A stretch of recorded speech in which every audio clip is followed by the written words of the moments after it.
Assalamualaikum warahmatullahi wabarakatuh. Kami di sini membuat video untuk memenuhi tugas struktur mata kuliah Etika Profesi Keguruan. Perkenalkan, kami dari kelompok 7 beranggotakan yang pertama ada Bella Kumairah dengan NIM 2008110027. Kemudian ada saya sendiri, Tia Latifa dengan NIM 2008110028. Kemudian yang terakhir ada Firda Aulia Rahmah dengan NIM 2008110030. Selamat menyimak. Guru sebagai tenaga pendidik profesional memiliki karakteristik kepribadian yang sangat berpengaruh terhadap keberhasilan pengembangan sumber daya manusia. Kepribadian merupakan organisasi faktor-faktor biologis, psikologis, dan sosiologis yang mendasari perilaku. Kepribadian mencakup kebiasaan-kebiasaan, sikap, dan sebagainya. Sifat yang khas dimiliki seseorang berkembang apabila orang tadi berhubungan dengan orang lain. Dalam arti sederhana, kepribadian bersifat hakiki individu yang tercermin pada sikap dan perbuatannya yang bisa membedakan dirinya dengan yang lain. Jadi, kepribadian guru adalah perilaku seorang guru yang berkaitan dengan kemampuan individu dalam mewujudkan dirinya sebagai pribadi yang mandiri untuk bisa melaksanakan transformasi diri, identitas diri, dan pemahaman diri, dan juga memiliki nilai-nilai luhur sehingga terpancar dalam perilaku sehari-hari. Kepribadian yang harus ada pada diri seorang guru yakni kepribadian yang mantap dan stabil, dewasa dan arif, berwibawa, dan bisa menjadi teladan bagi peserta didik, dan juga berakhlak mulia. Kepribadian yang mantap dan stabil memiliki indikator yang esensial, bertindak sesuai norma hukum, bertindak sesuai dengan norma sosial, bangga sebagai guru, dan memiliki konsistensi dalam bertindak dan berperilaku. Kepribadian yang dewasa memiliki indikator esensial menampilkan kemandirian dalam bertindak sebagai pendidik dan memiliki etos kerja sebagai guru. Kepribadian yang arif memiliki indikator esensial menampilkan tindakan berdasarkan kepada kemanfaatan peserta didik, sekolah, dan masyarakat, serta menunjukkan keterbukaan berpikir dan juga bertindak. Kepribadian yang berwibawa memiliki indikator esensial, memiliki pengaruh positif terhadap proses dan hasil belajar peserta didik, dan memiliki perilaku yang disegani, berakhlak mulia, bertindak sesuai dengan norma agama, iman, takwa, jujur, ikhlas, dan suka menolong, dan juga memiliki perilaku yang diteladani oleh peserta didik. Pepatah mengatakan, guru merupakan singkatan dari digugu dan ditiru. Yang digugu adalah ucapannya, dan yang ditiru adalah sikap dan perbuatannya. Kepribadian guru menurut ahli pendidikan Islam Ahmad Tafsir mengatakan bahwa kepribadian yang perlu dimiliki seorang guru adalah kasih sayang terhadap anak didik, lemah lembut, rendah hati, adil, dan juga menyenangi ijtihad. Athia Al-Abrasi mengemukakan bahwa pendidik Islam harus memiliki sifat-sifat tertentu agar ia dapat melakukan tugasnya dengan baik. Adapun sifat-sifat itu memiliki sifat juhud, ikhlas dalam kepercayaan, bersifat pemaaf, mencintai muridnya seperti mencintai anaknya sendiri. Dan seorang guru harus menguasai mata pelajaran yang diberikan kepada anak didiknya. Sifat guru yang tergambar dalam hadis Rasulullah SAW yang diriwayatkan oleh Imam Ad-Darimi adalah menerangkan untuk takut kepada Allah, tidak sombong, berzikir, serta memohon ampun kepada Allah. Yang artinya menceritakan kepada kami Ahmad bin Abdullah, menceritakan kepada kami Zaidah dari Al-Masyi, dari Muslim, dari Masruq berkata, cukup bagi seseorang yang berilmu untuk takut kepada Allah, dan cukup bagi orang yang bodoh untuk membanggakan ilmunya. Muslim berkata dan Masruq berkata, seseorang yang benar adalah apabila dia dalam majelis yang kosong di dalamnya, maka ia akan mengingat dosanya. dan memohon ampun. Hadis di atas memberikan gambaran bahwa seorang guru harus mempunyai atau memiliki sifat takut yang bisa diperluas dengan menggunakan kata takwa. Takwa di sini dimaksudkan agar guru senantiasa merasa takut untuk berbuat yang dilarang, agar anak didiknya tidak meniru apa yang dilakukan oleh gurunya. Hal semacam ini sangat penting untuk diterapkan oleh seorang guru. Karena tugas seorang guru bukan hanya mengajar atau mentransfer ilmu, akan tetapi sangat jauh daripada itu. Seorang guru adalah pendidik dari semua aspek yang ada pada diri manusia, baik itu dari sisi kognitif, afektif, dan psikomotorik. Selain takut kepada Allah, hadis di atas juga melarang untuk menyombongkan diri dengan ilmu yang dimiliki dan senantiasa mengingat dosa atau kesalahannya dan juga meminta ampun kepada Allah Subhanahu wa Ta'ala. Matan hadis di atas hendaknya dilaksanakan dengan baik dalam menjalankan tugasnya sebagai seorang pendidik. Selanjutnya, sifat yang harus dimiliki oleh seorang guru sebagai pendidik banyak dibahas di dalam Al-Quran. Di antaranya dalam surat Ar-Rahman ayat 1. Ar-Rahman. Ayat di atas menggambarkan akan sifat guru yang harus memiliki sifat kasih sayang. Hal ini dimaksudkan agar guru senantiasa memberikan limpahan perasaan yang mendalam kepada seluruh anak didiknya. Dengan kasih sayang yang diberikan oleh seorang pendidik, demi terciptanya kegiatan belajar yang berjalan dengan hikmat dan tentunya dapat membuat anak didiknya merasa nyaman ketika belajar serta KBM atau kegiatan belajar mengajar akan membuahkan hasil yang baik sesuai dengan tujuan. Oleh karena itu, seorang guru harus kuat dalam menghadapi segala macam hal yang ada dalam tugasnya.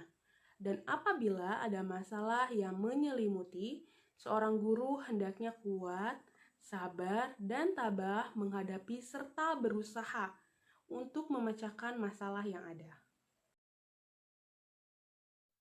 Assalamualaikum warahmatullahi wabarakatuh. Perkenalkan, nama saya Firda Aulia Rahmah dengan NIM 2008110030. Di sini saya akan menjelaskan ciri kepribadian guru. Abin Samsudin mengemukakan aspek-aspek kepribadian yang di dalamnya mencakup yang pertama karakter, yaitu konsekuen tidaknya dalam mematuhi etika perilaku, konsisten tidaknya dalam memegang pendirian atau pendapat. Yang kedua, temperamen, yaitu disposisi reaktif atau cepat lambatnya mereaksi terhadap rangsangan-rangsangan yang datang dari lingkungan. Yang ketiga, sikap, sambutan terhadap objek yang bersifat positif, negatif, atau ambivalen. Kemudian yang keempat, stabilitas emosi, yaitu kadar kestabilan reaksi emosional terhadap rangsangan dari lingkungan. Yang kelima, responsibilitas atau tanggung jawab, yaitu kesiapan untuk menerima resiko dari tindakan atau perbuatan yang dilakukan. Yang terakhir, sosiabilitas, yaitu disposisi pribadi yang berkaitan dengan hubungan interpersonal, seperti sifat pribadi yang terbuka atau tertutup dan kemampuan berkomunikasi dengan orang lain. Selanjutnya, ciri kepribadian yang sehat. Yang pertama, mampu menilai diri secara realistik. Yang kedua, mampu menilai situasi secara realistik. Yang ketiga, mampu menilai prestasi yang diperoleh secara realistik. Dan yang terakhir yaitu menerima tanggung jawab. Ciri kepribadian yang tidak sehat, di antaranya mudah marah, bersikap memusuhi, dan senang mencemooh orang lain. Kepribadian guru mempunyai pengaruh langsung dan kumulatif terhadap hidup dan kebiasaan belajar para siswa. Sejumlah percobaan dan hasil-hasil observasi menguatkan kenyataan bahwa banyak sekali yang dipelajari oleh siswa dari gurunya. Para siswa menyerap sikap-sikap gurunya, merefleksikan perasaan-perasaannya, menyerap keyakinan-keyakinannya, meniru tingkah lakunya, dan mengutip pernyataannya. Pengalaman menunjukkan bahwa masalah-masalah seperti motivasi, disiplin, tingkah laku sosial, prestasi, dan hasrat belajar terus-menerus pada diri siswa yang bersumber dari kepribadian guru. Dalam konteks kepribadian guru, paparan tersebut mengisyaratkan bahwa guru harus memiliki kemampuan untuk menilai diri sendiri, sehingga dapat mengetahui kelebihan dan kekurangan dirinya, mampu mengendalikan diri dan memecahkan berbagai permasalahan yang berkaitan dengan dirinya maupun dengan siswa, menerima masukan untuk perbaikan pembelajaran, serta mengembangkan kemampuan guru melalui pembelajaran yang terus-menerus. Kepribadian guru yang konstruktif. Guru yang konstruktif adalah guru yang memiliki tujuan untuk melakukan perubahan. Perubahan tersebut bisa dicapai jika guru mampu menempatkan dirinya sebagai sumber kreativitas dan inspirasi bagi peserta didik. Dengan kata lain, ketika seorang guru berbicara sesuatu, maka seluruh peserta didik akan menyimaknya, bahkan menunggu setiap kata yang diucapkan sang guru untuk dijadikan pedoman dalam pembelajaran maupun dalam perilaku keseharian. Jika hubungan siswa dan guru dipelihara dengan baik, maka sekolah akan menjadi tempat yang tepat untuk memenuhi tujuan pendidikan. Dengan demikian, seorang guru harus mampu mentransformasikan dirinya sendiri. Interaksi pertama yang dirasakan oleh peserta didik adalah energi potensial guru ketika masuk dalam ruangan kelas. Bahkan, sebelum seorang guru itu memasuki ruang kelas, isi pikiran guru sudah berada di dalam kelas. Karena pikiran manusia ada getaran energi yang mampu beresonansi dengan pikiran-pikiran lainnya. Assalamualaikum warahmatullahi wabarakatuh. Nama saya Bella Humaira dengan NIM 20081110027. Saya di sini akan menjelaskan tentang urgensi pada fungsi kepribadian seorang guru. Kepribadian atau personality sebagai sifat yang khas yang dimiliki oleh seseorang. Dalam hal ini, kata yang sangat dekat dengan kepribadian adalah karakter dan identitas. Syaiful Bahri Jahmara dan Zakia Darajat mengatakan bahwa kepribadian diketahui dalam penampilan segala aspek kehidupannya, dan setiap guru itu memiliki kepribadiannya masing-masing yang sesuai dengan ciri-ciri kepribadian mereka. Dimiliki kepribadian sebenarnya adalah sesuatu masalah yang abstrak yang hanya dapat dilihat dari cara berpakaian dan dalam setiap menghadapi persoalan. Ki Hajar Dewantara dalam Sistem Amonia mengatakan bahwa guru harus ing ngarsa sun tulodo ing madya mangun karso tutwuri handayani, yang artinya guru harus menjadi contoh dan teladan, membangkitkan motivasi dari belakang. Sebagai seorang guru dituntut melalui sikap dan perbuatannya menjadikan dirinya pula panutan orang-orang yang dipimpinnya. Dalam hal ini, siswa dan siswi di sekolah juga seorang guru dituntut harus mampu mengembangkan semangat bersuakarsa dan berkreasi. Letak kompetisi kepribadian seorang guru itu sebagai pembimbing dan suri tauladan. Guru adalah suri tauladan yang harus digugu dan ditiru, dan sebagai contoh bagi kehidupan pribadi peserta didiknya. Guru bukan hanya sekedar mengajar, melatih, dan pembimbing, tetapi sebagai cermin tempat subjek didik tercipta. Situasi didik yang memungkinkan subjek didik dapat belajar dan menerapkan nilai-nilai yang menjadi contoh dan memberi contoh. Guru juga harus mampu mempunyai wibawa sehingga siswa segan terhadapnya. Hakikatnya guru pendidik adalah bahwa ia digugu dan ditiru. Faktor yang mempengaruhi kepribadian guru profesional ada 2. Yang pertama, faktor yang mempengaruhi kepribadian individu. Yang kedua, faktor yang mempengaruhi kepribadian individu terbagi menjadi 5. Yang pertama, keadaan fisik. Yang kedua, lingkungan fisik atau geografis. Yang ketiga, kebudayaan. Yang keempat, pengalaman kelompok.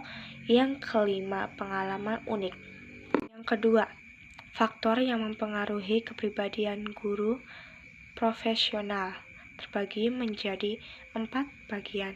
Yang pertama, status akademik. Yang kedua, pengalaman belajar. Yang ketiga, mencintai profesinya sebagai guru. Yang keempat, berkepribadian. Selanjutnya yaitu kompetensi guru profesional terbagi menjadi 4. Yang pertama, kompetensi pribadi, yaitu kepribadian yang stabil, dewasa, arif, berwibawa, menjadi teladan bagi peserta didik dan berakhlak mulia. Yang kedua yaitu kompetensi sosial, adalah kemampuan tenaga kependidikan untuk mempersiapkan peserta didik menjadi anggota masyarakat yang baik. Yang ketiga yaitu kompetensi profesional dalam penguasaan materi pembelajaran secara luas dan mendalam, serta penguasaan terhadap struktur dan metodologi. Yang terakhir yaitu kompetensi pedagogik yang mencangkup dalam perancangan pelaksanaan pembelajaran dan pengembangan peserta didik.